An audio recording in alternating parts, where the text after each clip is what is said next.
C'est le premier point de l'actualité de cette semaine. Bonjour à tous et bienvenue.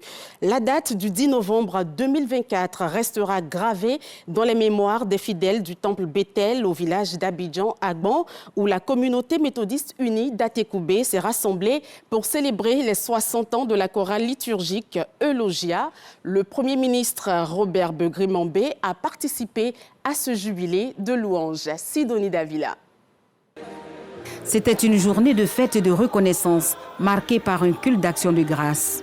La chorale liturgique d'Eulogia de l'église méthodiste d'Atekoubé-Agban a rendu grâce à Dieu pour 6 décennies de fidélité et d'engagement au service de l'évangélisation à travers le chant liturgique. Aujourd'hui, nous avons besoin des hommes mûrs et capables de faire quelque chose de bien. La jeunesse, à cet âge, il ne faudrait plus dormir sur son laurier. Mais il faut se lever comme cette chorale aujourd'hui, reconnaître ces 60 ans et travailler pour le pays. 60 ans de louange, 60 ans d'action de grâce pour la chorale Eulogia du temple méthodiste Bethel d'Abidjan-Agban dans la commune d'Atekoubé est un grand moment de joie et de réjouissance.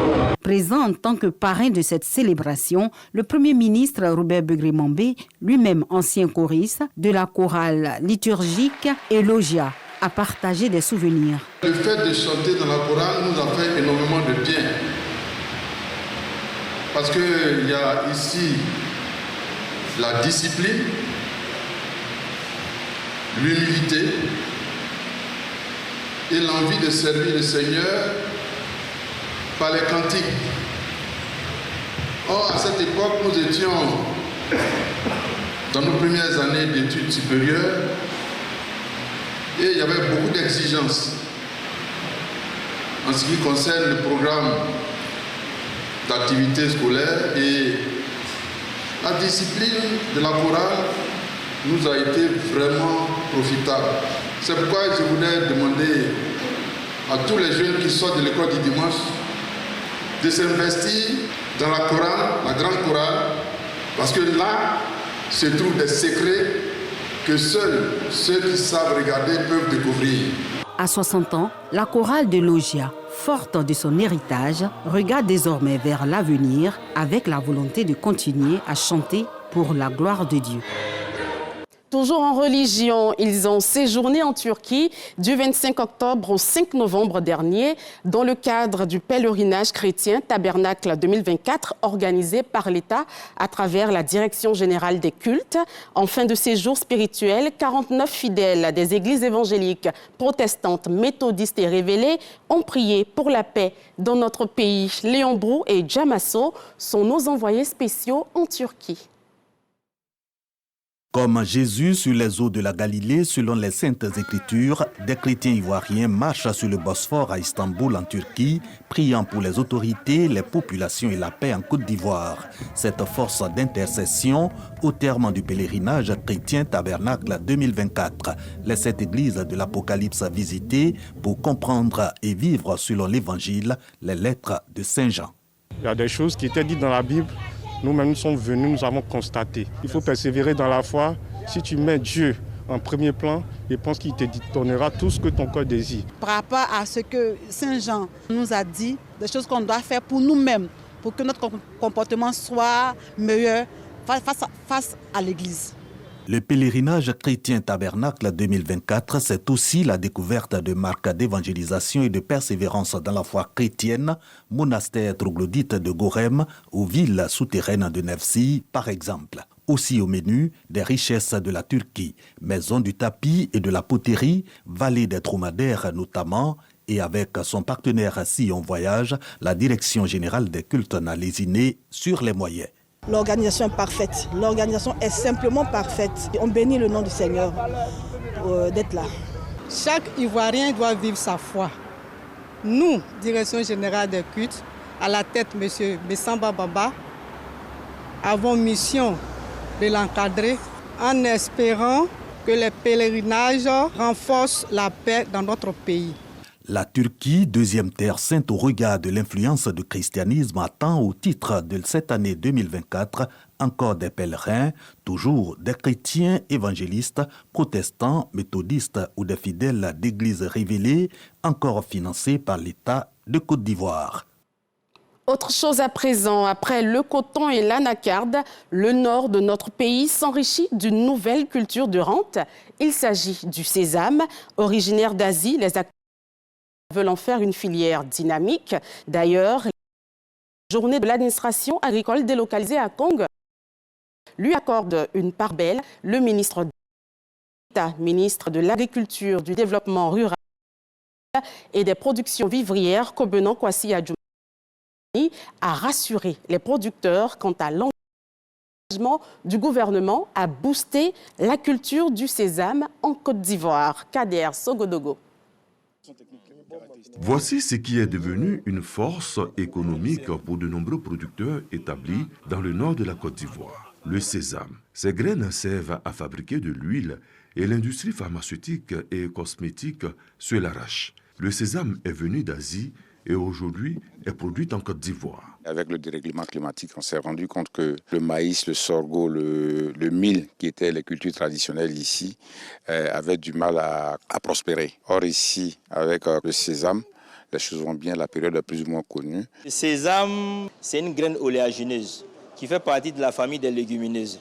Le sésame a des vertus qui sont nobles et puis qui permettent quand même de gagner de l'argent. Tchologo, Poro, Baboué, Kabadougou, etc. En 2023, les statistiques révélaient une production de 10 000 tonnes. En l'absence de filière, les récoltes sont acheminées vers la Guinée, le Mali, le Burkina Faso et même la Chine. Le temps est venu d'accorder un intérêt particulier à cette culture de rente. Les autorités dans le Tchologo s'y mettent. Le ministre d'État, Déné Birama Ouattara, a mis les élus et cadres en mission dans ce sens. Le sésame est une culture pratiquement totalement méconnue autrefois, mais qui se révèle aujourd'hui comme une culture d'avenir. Une culture promoteuse et une culture à partir de laquelle nous pouvons bâtir une agriculture nouvelle. Le thème de la 11e édition des Journées de l'administration agricole délocalisée à Kong est révélateur. La promotion du sésame et des autres cultures émergentes pour une agriculture diversifiée et résiliente. Le ministre d'État, ministre de l'Agriculture, du Développement rural et des productions vivrières, Kobenan Kwasi Adjoumani, a pris la pleine mesure de la situation et il s'y engage. Je voudrais féliciter les initiateurs de la Journée nationale du sésame. Ils ont vu juste. Le sésame est une culture d'avenir. Mon département ministériel va s'investir fortement dans la promotion de cette culture. Le prix au kilogramme de la graine de sésame varie entre 600 et 700 francs CFA. Pour le producteur, cela représente un véritable trésor. Le gouvernement ivoirien est également déterminé à promouvoir l'excellence. Les lauréats classés 2e et 3e du prix national d'excellence du ministère des Finances et du Budget ont été récompensés vendredi dernier à Abidjan Plateau. Le ministre des Finances et du Budget, Adama Koulibaly, était présent à cette cérémonie. Il les a félicités et leur a demandé de demeurer des agents modèles. Le témoignage de Jean-Jacques Kwame. Au nombre de 8, les lauréats classés 2e et 3e du prix national d'excellence édition 2024 du ministère des Finances et du Budget ont reçu chacun un trophée, un diplôme et une enveloppe de 1,5 million pour les classés 2e et 1 million pour les classés 3e. Le ministre des Finances et du Budget les a félicités et leur a demandé de demeurer des agents modèles. Chers lauréats, vous devez être fiers de ces récompenses qui sont la reconnaissance de votre dévouement à la tâche et au service de votre pays. Je voudrais vous féliciter et vous encourager à continuer sur cette voie en gardant à l'esprit que la quête constante de l'excellence est un gage de performance et de satisfaction morale.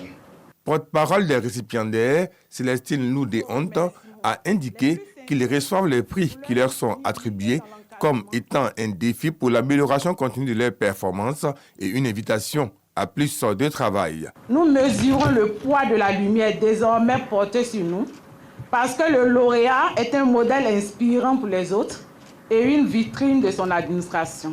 Initié par le chef de l'État, le prix national d'excellence, qui était à sa 11e édition, consacre l'engagement de l'État à promouvoir une société d'excellence.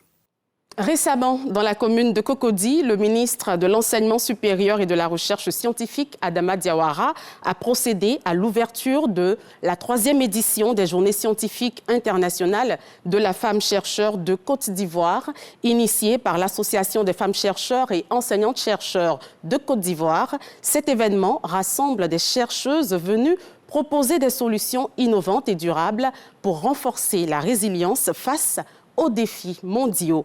Yves Niazalé et Souleymane Donisongou.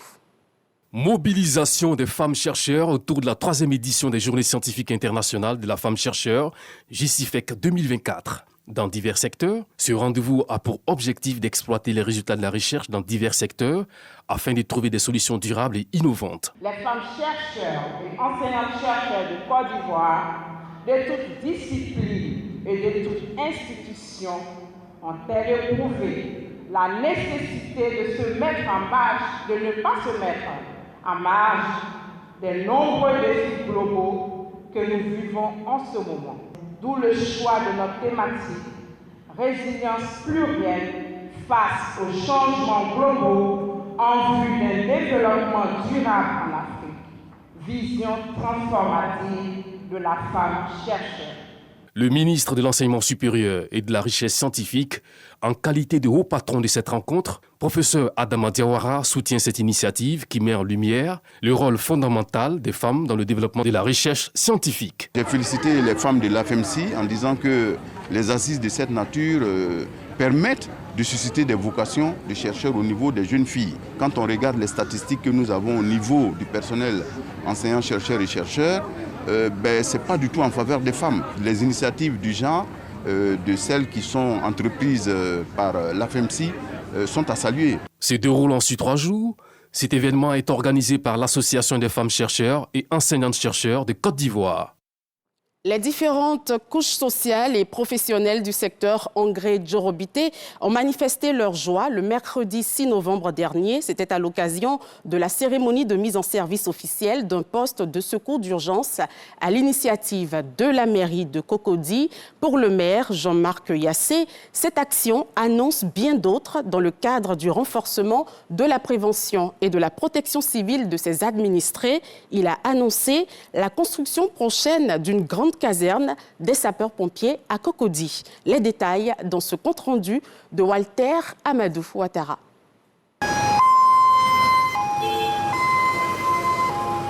Une simulation de gestes de premier secours en cas d'accident faite par les soldats du feu, suivie de la coupure du ruban symbolique, marque la remise officielle des clés du tout premier poste avancé du secteur Angré-Djorobité. C'est une action du maire de Cocody, Jean-Marc Yassé. Elle vise à renforcer la protection civile des populations. Aujourd'hui, nous avons pu réaliser un vœu des sapeurs-pompiers pour être encore plus à proximité des administrés et des citoyens. Vu le périmètre de Cocody de 132 km², il faut que vous soyez dans tous les endroits bien positionnés. Le colonel Oulaï Serge Vital, représentant la hiérarchie du groupement des sapeurs-pompiers militaires, GSPM, souligne l'importance d'une telle réalisation. Votre initiative, monsieur le maire, témoigne d'un engagement indéfectible envers la sécurité et le bien-être de vos concitoyens. Grâce à votre soutien, nous disposons désormais d'une infrastructure essentielle qui nous permettra de répondre plus efficacement et plus rapidement aux situations d'urgence. Par la voix de Mambobrou et d'Em Ulfried, les populations expriment leur gratitude à l'équipe municipale de Cocody. Le cadre de cette inauguration a permis au premier magistrat de la commune de Cocody de prendre à témoin les conseillers municipaux. Il promet ainsi offrir à ses administrés une caserne moderne des sapeurs-pompiers, de même que plusieurs autres postes de secours d'urgence dans les différentes zones du périmètre communal. L'actualité, c'est aussi la COP29, 29e conférence de l'ONU sur le changement climatique qui démarre ce lundi 11 novembre à Bakou, en Azerbaïdjan. 40 000 participants, dont une centaine de chefs d'État y sont attendus. Prévu jusqu'au 22 novembre prochain, la COP29 doit se conclure par un nouvel objectif d'aide financière aux pays en développement. C'est la fin de ce 6h30. Merci de l'avoir suivi. Vous aurez à partir de 7h votre émission Matin Bonheur avec Thierry Angeval. Je vous retrouve demain à la même heure. Agréable semaine et restons prudents sur les routes.